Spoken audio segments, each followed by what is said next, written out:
So let's say we have a production function, f of Lk,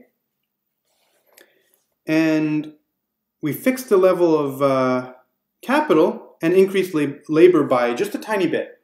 How much is output going to go up? Well, we know that the marginal product of labor tells us that. The marginal product of labor is just the partial derivative of this production function with respect to labor. We could similarly fix the amount of labor and just increase capital just a little bit and see how much capital goes up.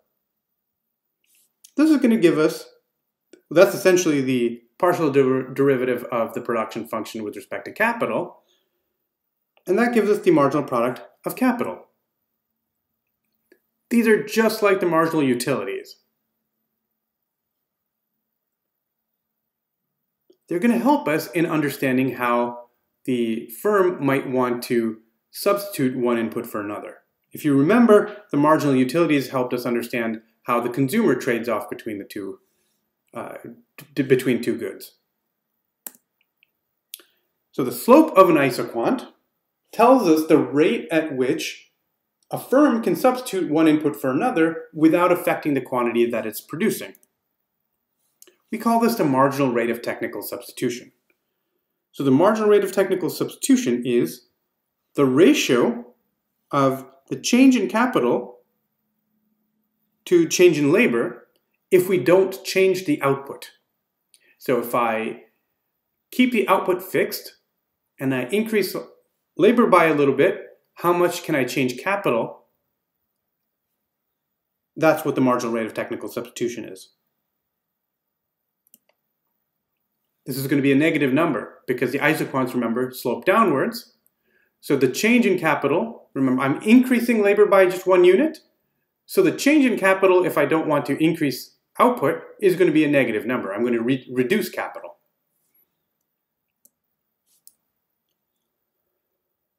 So we can calculate the marginal rate of technical substitution by thinking about what happens to the amount of capital you need if we increase the labor by a little bit and don't change the quantity, and we keep it fixed at Q bar.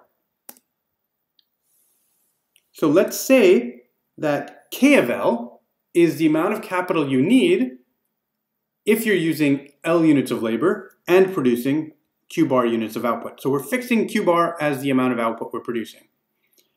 And we'll just call K of L the amount of capital you need if you want to produce, you want to stay at Q bar units of output, but you want to now use L units of labor.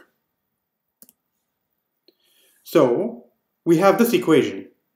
So this function, K of L, satisfies for every L, whatever L is, K of L is such that the output F of L, K of L, is exactly equal to Q bar. That's the definition of this function, K of L. If we take the derivative of this on both sides, we get the following. We take the derivative of this with respect to L. Well, Q bar, remember, is a constant. Take the derivative of Q bar with respect to L, I get 0. Let's take the derivative of the right side with respect to L. Notice that L enters to both arguments. So we take the partial derivative with respect to the first argument, plus the partial derivative with respect to the second argument, but we have to use the chain rule here because K is a function of L. So we get delta F delta K times dk dl. We know what this thing is, right? This is just the marginal product of labor. This guy here is the marginal product of capital. So we have this expression. We replace this with the marginal product of labor. We replace this guy with marginal product of capital times dk dl. But what we're interested in is dk dl. We know that these things have to sum to 0 because the derivative of this with respect to L is 0. So we can solve for dk dl. So the marginal rate of technical substitution, which is dk dl, is just minus marginal product of labor divided by marginal product of capital. just by solving this equation for dkdl. So the marginal rate of technical substitution is the negative ratio of the marginal products. Again, this looks very familiar, doesn't it? It's the counterpart of the marginal rate of substitution being the negative ratio of the marginal utilities. And the reason is the same, because the marginal rate of technical substitution is the slope of the isoquant, whereas the marginal rate of substitution is the slope of the indifference curve. So rather than using the utility function and taking the partial derivatives of the utility function to get the marginal utilities, we take the partial derivatives of the production function to get the marginal products. So remember, for consumers, the marginal rate of substitution tells us the rate at which the consumer can substitute one good for another without affecting their utility. So they're staying on the same indifference curve. So marginal rate of substitution is dq2, dq1, and it's negative ratio of the marginal utilities. Marginal rate of technical substitution is analogous. We're just relabeling everything. It's the rate at which the firm can substitute one input for another without changing the output. So rather than utility, we talk about output. Rather than the goods that the consumer consumes, we talk about the inputs that the firm uses. And otherwise, we keep everything else the same. Rather than indifference curves, we talk about isoquants. So the marginal rate of technical substitution is the negative ratio of the marginal products. So just a summary, the marginal rate of substitution is the slope of the indifference curve. Marginal rate of technical substitution is the slope of the isoquant. So I've said this a few times now, but I'll just repeat it again because you've spent the time to learn these things. And so all you have to do is in your head, just relabel them to learn these things. So if we draw an indifference curve, or an isoquant, sorry, then the marginal rate of technical substitution is just the slope to the tangents at various points. So the marginal rate of technical substitution is minus 4 here. So if we decrease L by 1 unit, then we have to increase K by 4 units to make up for the decrease in labor. But over here, if the marginal rate of technical substitution is 1, if you decrease L by 1 unit, you'd have to increase K by 1 unit.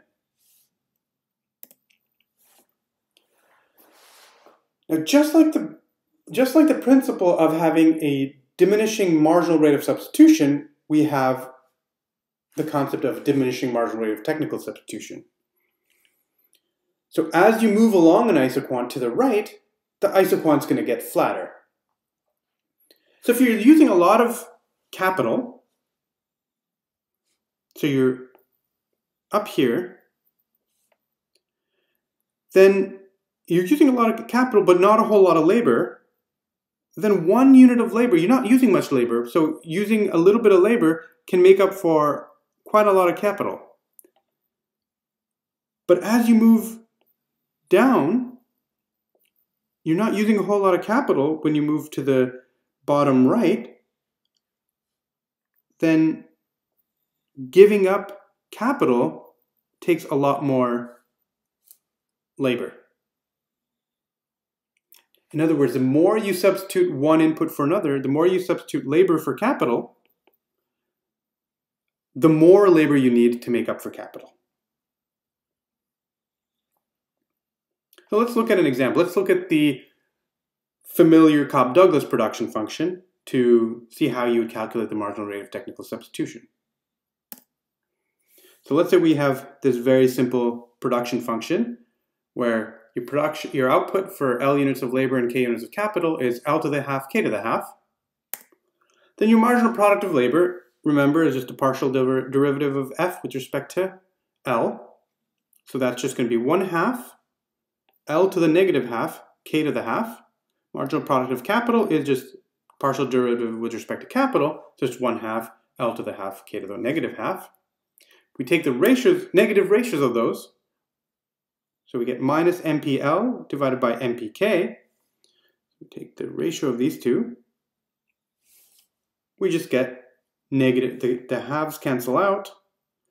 We get minus K over L. Indeed, we observe from this example that it does actually satisfy, this particular example does satisfy the property of diminishing marginal rate of technical substitution. If we start substituting labor for capital, then we're going to be increasing labor, decreasing capital. So this ratio is going to be decreasing. So for example, if we start at 1 unit of labor, 16 units of capital, up here, the marginal rate of technical substitution is negative 16. However, 4 units of each gives you the same amount of output. But the marginal rate of technical substitution is going to be minus 1. So as you go down and to the right, you're going to be decreasing the absolute value of the marginal rate of technical substitution. Now, there are a few special cases, just like with the utility functions. There are a few special cases to keep in mind. Think about the perfect complements case. So if you have the production function min of IL and JK, then there's no amount of capital you can substitute for labor. So because the inputs have to be used in exactly the proportion I over J. So these isoquants are going to be, you follow this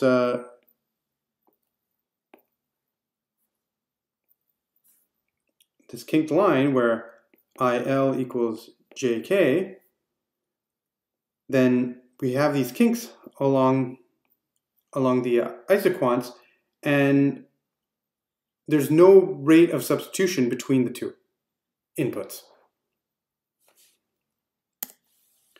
What about perfect substitutes?